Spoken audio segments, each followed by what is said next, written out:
TTIP, Transatlantic Trade and Investment Partnership, o en español, Asociación Transatlántica para el Comercio y la Inversión. Seguro que habrás oído hablar de estas siglas recientemente. Las habrás visto en alguna manifestación o en boca de un político criticándolas o alabándolas.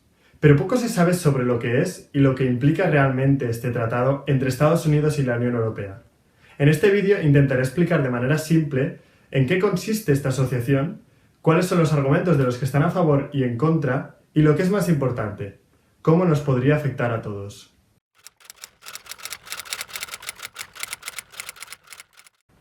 Empecemos por definir lo que es el TTIP. El TTIP es una propuesta de tratado de libre comercio entre Estados Unidos y la Unión Europea, incluyendo a sus 28 miembros. ¿Y qué es un tratado de libre comercio?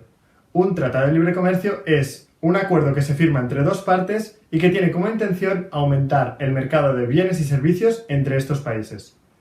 Para lograr aumentar dicho mercado, lo que intenta hacer el tratado es reducir o eliminar las barreras arancelarias o no arancelarias entre estos países. Las barreras arancelarias son los impuestos a la importación o aranceles, y las no arancelarias se refiere a la regulación relativa a la comercialización internacional de bienes y servicios. La definición puede sonar bastante complicada, así que dejadme resumirla de manera más clara. El TTIP es una propuesta de acuerdo entre Estados Unidos y la Unión Europea para aumentar el comercio entre sí. Es decir, que las empresas estadounidenses vendan e inviertan más en Europa y que las empresas europeas vendan más sus productos e inviertan más dinero en Estados Unidos. Para conseguir esto, lo que hace el tratado es eliminar o reducir los impuestos a las importaciones y modificar la regulación para favorecer el intercambio. Pondré dos ejemplos para entender qué significan estos cambios. Hoy en día, la empresa europea de bicicletas Brompton tiene que pagar un arancel del 20% para exportar a Estados Unidos. Por ello, han descartado vender en este país, ya que para hacer frente a los costes de transporte y el impuesto a la importación, deberían poner precios demasiado altos, y nadie las compraría. Eliminando dicho arancel, la empresa lo tendría muchísimo más fácil para exportar a Estados Unidos. Por otro lado, las normativas para fabricar un coche en Estados Unidos y en Europa son muy diferentes. Por ejemplo, los calefactores del parabrisas posterior son distintos en la Unión Europea y en Estados Unidos.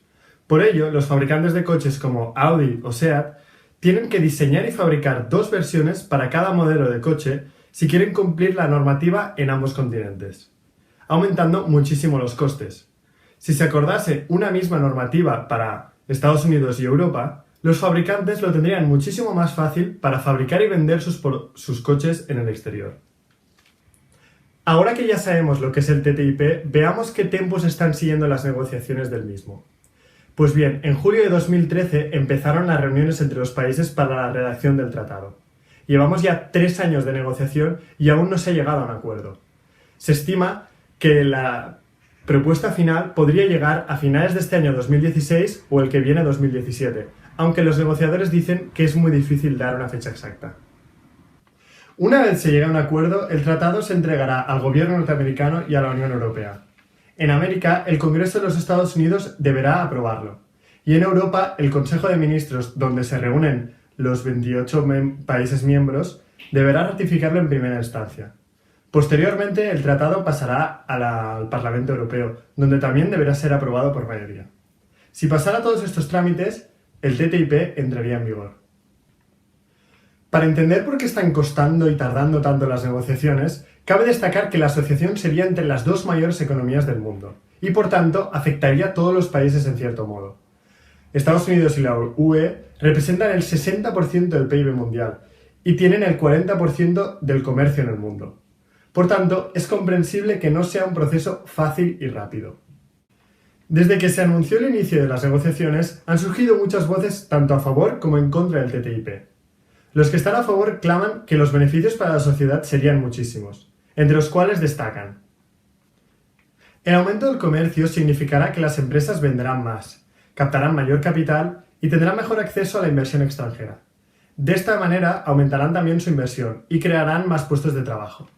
Un estudio independiente calculó que en toda Europa se podrían llegar a crear 2 millones de puestos de trabajo gracias al TTIP.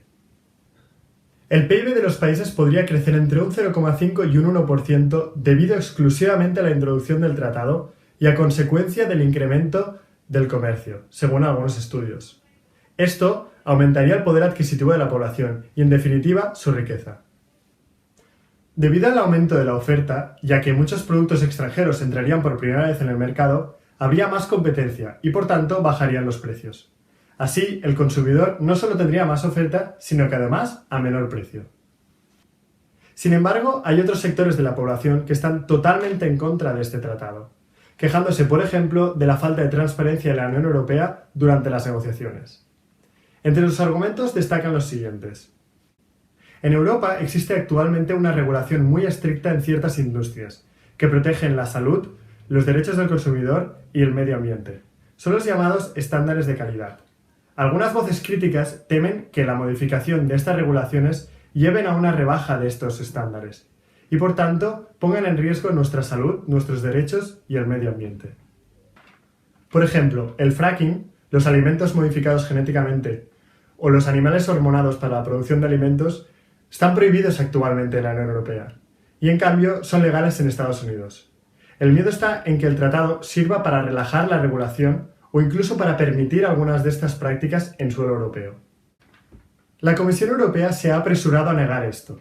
Sin embargo, Greenpeace en mayo de 2016 publicó unos documentos filtrados de las negociaciones del TTIP, y estos documentos parecían revelar que efectivamente se estaba produciendo una rebaja de los estándares de calidad.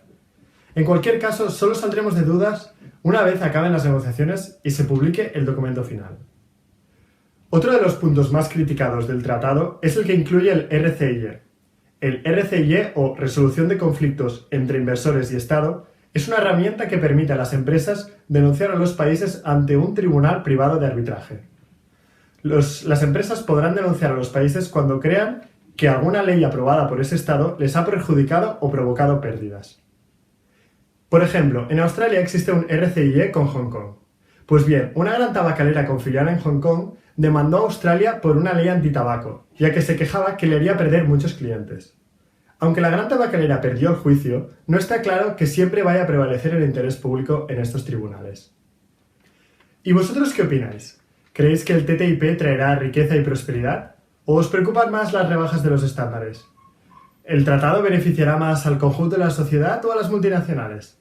Dejad vuestra opinión en los comentarios de más abajo. Y por último, si os ha gustado este vídeo, no olvidéis darle al like o suscribiros para ver más vídeos como este. Muchas gracias y hasta pronto.